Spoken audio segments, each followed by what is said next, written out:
teman-teman semua, pada kesempatan kali ini saya dan teman-teman saya akan membahas dan mengajak teman-teman semua untuk memahami tentang penerapan Pancasila sebagai sistem etika.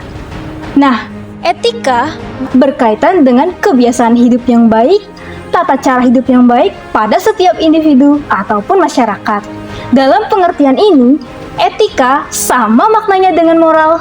Pada umumnya, etika dimengerti sebagai sistem pemikiran filosofis mengenai segala sesuatu yang dianggap baik ataupun buruk tentang perilaku manusia. Pancasila sangat berperan penting dan sangat diperlukan dalam sistem etika agar setiap tindakan yang dilakukan oleh masyarakat Indonesia berpedoman pada sikap moral dan berlandaskan Pancasila.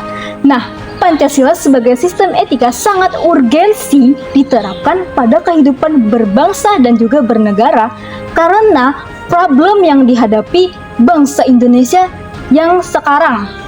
Contohnya antara lain yang pertama yaitu banyaknya kasus korupsi yang melanda negara Indonesia sehingga melemahkan sendi-sendi kehidupan berbangsa dan bernegara. Kemudian yang kedua, banyak terjadinya pelanggaran HAM dalam kehidupan bernegara. Dan yang ketiga, adanya ketidakadilan hukum yang mewarnai proses pengadilan hukum di Indonesia. Nah, untuk pembahasan lebih lanjutnya tentang kasus-kasus tersebut, ayo kita simak penjelasan dan pembahasan berikutnya.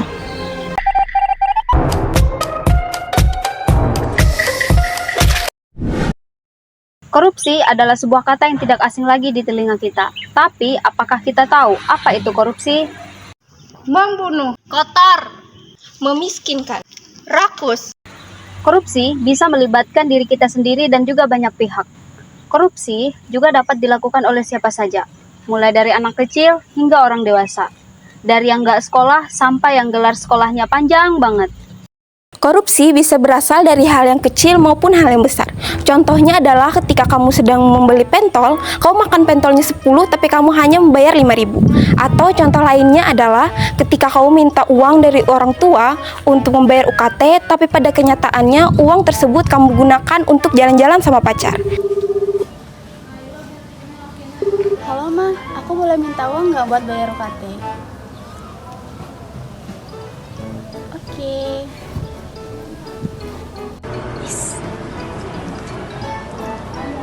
Halo sayang, uangnya udah ditransfer nih. Ayo kita jalan-jalan. Oke, aku tunggu ya.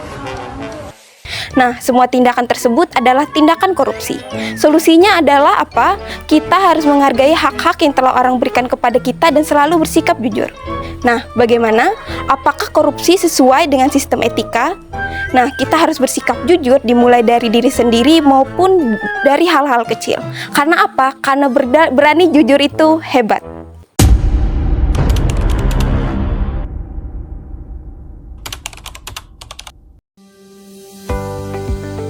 Undang-Undang Nomor 39 Tahun 1999 tentang Hak Asasi Manusia menyatakan bahwa HAM merupakan seperangkat hak yang melekat pada hakikat dan keberadaan manusia sebagai anugerah Tuhan Yang Maha Esa dan merupakan anugerahnya yang wajib untuk kita hormati, kita junjung tinggi, dan kita lindungi oleh negara, hukum, pemerintah, dan setiap orang demi kehormatannya serta perlindungan harkat dan martabat manusia. Singkatnya, HAM merupakan hak dasar yang dimiliki manusia sejak lahir, berlaku dimanapun dan kapanpun, serta tidak bisa diganggu-gugat.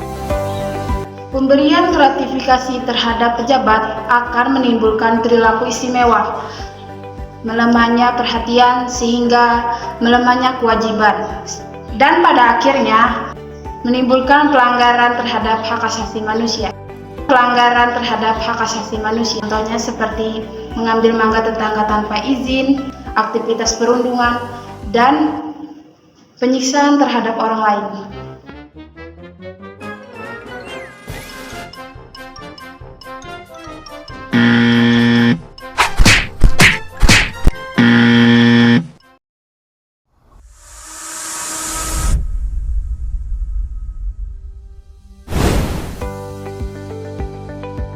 Peraturan, ketentuan, dan ketetapan yang telah disepakati oleh masyarakat dan para penegak hukum yang harus dilaksanakan sebaik-baiknya. Hukum mengandung sanksi tertentu untuk diterapkan pada pelanggar hukum. Fungsi hukum di Indonesia sebagai perlindungan, fungsi hukum secara umum sebagai sarana untuk mewujudkan keadilan sosial. Berbicara soal hukum, kita tentunya tidak asing lagi dengan istilah tumpul ke atas, runcing ke bawah. Yang dimaksud dari istilah tersebut yaitu di mana terdapat suatu fenomena dengan mudahnya menghukum rakyat kelas bawah dibanding menghukum rakyat kelas atas, seperti para pejabat ataupun koruptor yang kita lihat hingga saat ini. Kenapa demikian? Karena rakyat kelas bawah kalah dalam masalah ekonomi, sehingga mereka tidak dapat melakukan pembelaan terhadap hukum. Berbeda halnya dengan rakyat kelas atas, mereka dengan mudahnya meringankan hukumannya dengan cara menyuap. Salah satu yang menggambarkan bahwa rakyat kecil tidak mendapat keadilan, yaitu contohnya kasus seorang pemuda yang mencuri sepeda motor. Ia terpaksa mencuri sepeda motor untuk memenuhi kebutuhan hidupnya, sehingga ia harus dibawa ke pengadilan dan dijatuhi hukuman 7 tahun penjara. Ditambah lagi, dia tidak mampu menyewa seorang pengacara untuk membelanya, sehingga mengurangi hukumannya. Hal ini tentu berbanding terbalik dengan koruptor, di mana dia mencuri uang rakyat dalam jumlah yang besar, namun masih dapat meringankan hukumannya dan ditempatkan di penjara yang nyaman. Untuk mengatasi masalah ketidakadilan hukum di Indonesia, semua pihak bertanggung jawab dalam menerapkan hukum yang seadil-adilnya dan tidak melakukan tebang pilih. Selain itu, hukum tidak dipahami hanya secara tulisan atau teori saja, namun harus diterapkan secara adil. Sementara itu, secara pribadi, kita memiliki tanggung jawab untuk mengaplikasikan nilai jujur dan adil dalam kehidupan sehari-hari, mau di lingkup keluarga ataupun berbangsa dan bernegara. Maka dari itu, penanaman nilai Pancasila sebagai nilai etika untuk anak bangsa, agar terciptanya kesadaran dalam diri masing-masing terhadap sikap-sikap atau etika yang baik dalam kehidupan bermasyarakat.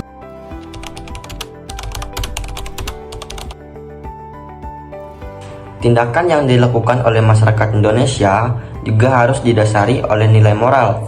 Nah, Pancasila sebagai sistem etika merupakan jalan hidup bangsa Indonesia dan juga merupakan struktur pemikiran yang disusun untuk memberikan tuntunan atau panduan kepada setiap warga negara Indonesia dalam bersikap dan bertingkah laku agar terciptanya lingkungan yang aman dan sejahtera.